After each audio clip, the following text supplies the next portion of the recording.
Hi hello welcome back to the channel. இன்றைக்கி நம்ம channel என்ன பார்க்க போகிறோம்னு பார்த்தீங்கன்னா சுள்ளுன்னு சுண்டக்காய் தொக்கு தான் பார்க்க போகிறோம். வாங்க எப்படி செய்யலாம்னு பார்க்கலாம்.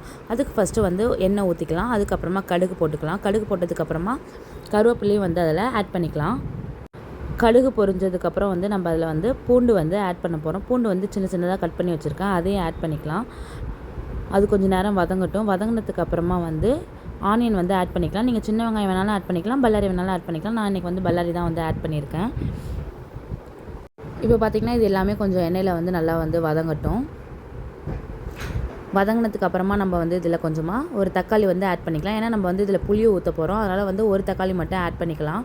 தக்காளி நல்லா வதங்கினதுக்கு அப்புறமா வந்து சுண்டைக்காய் வந்து ஆட் பண்ணிக்கலாம். சுண்டைக்காய் வந்து நான் ஆல்ரெடி கட் பண்ணி தண்ணியில் போட்டு வச்சுருந்தேன், அப்போ தான் உங்களுக்கு வந்து கருக்காமல் இருக்கும், இல்லைன்னா கருத்து போயிடும்.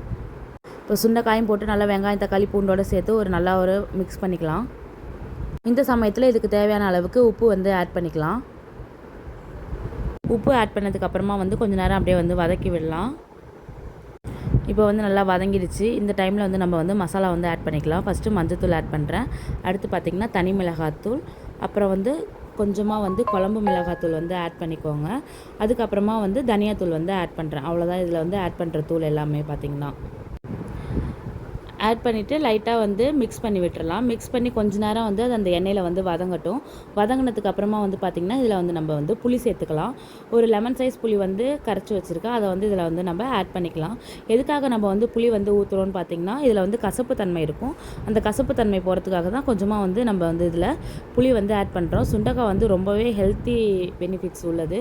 இதை எல்லாருமே வந்து வீட்டில் வந்து சமைச்சு சாப்பிட்லாம். ரொம்பவே சூப்பரான ஒரு டிஷ்ஷாக இருக்கும் இது.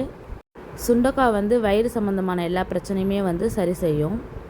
இப்போ பார்த்திங்கன்னா சுண்டைக்காய் வேகிற அளவுக்கு தேவையான தண்ணி வந்து இதில் ஆட் பண்ணிக்கலாம். தண்ணி ஆட் பண்ணிவிட்டு கொஞ்சமாக வந்து கலரி விட்டுட்டு நம்ம அப்படியே வந்து தட்டை போட்டு மூடிட வேண்டியதான்.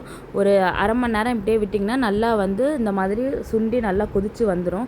இப்போ பார்த்திங்கன்னா இந்த ஸ்டேஜில் வந்து சுண்டைக்காயுமே வெந்துடும். நம்ம போட்ட மசாலாவுமே வந்து நல்லா அந்த சுண்டைக்காயோட வந்து மிக்ஸ் ஆகிடும். பார்த்திங்கனாலே தெரியும் எண்ணெய் பிரிஞ்சு எப்படி வந்திருக்குன்னு சொல்லிட்டு. நான் மசாலாஸ் வந்து ரொம்ப ஆட் பண்ணலை. உங்களுக்கு காரத்துக்கு தகுந்தாப்பில் நீங்கள் வந்து மசாலா வந்து இதில் வந்து நீங்கள் ஆட் பண்ணிக்கலாம். இப்போ பார்த்திங்கன்னா நம்மளோட சுண்டைக்காய் சுல்லுன்னு நல்லா சூப்பராக ரெடி ஆகிடுச்சு.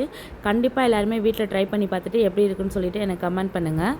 இது வந்து நீங்கள் சாதத்தோட சப்பாத்தியோட இட்லி கூட நீங்கள் வந்து காம்பினேஷனாக வச்சு சாப்பிட்டு பார்க்கலாம். ரொம்பவே சூப்பராக இருக்கும்.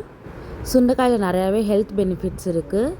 எல்லாருமே வீட்டில் வீக்லி ஒன்ஸாவது சுண்டைக்காய் வந்து சமைச்சு சாப்பிடுங்க. இந்த வீடியோ உங்களுக்கு பிடிச்சிருக்கேன். இந்த வீடியோ பிடிச்சா மறக்காம நம்ம சேனலை லைக், ஷேர் அண்ட் சப்ஸ்கிரைப் பண்ணிக்கோங்க. பாய் பாய்.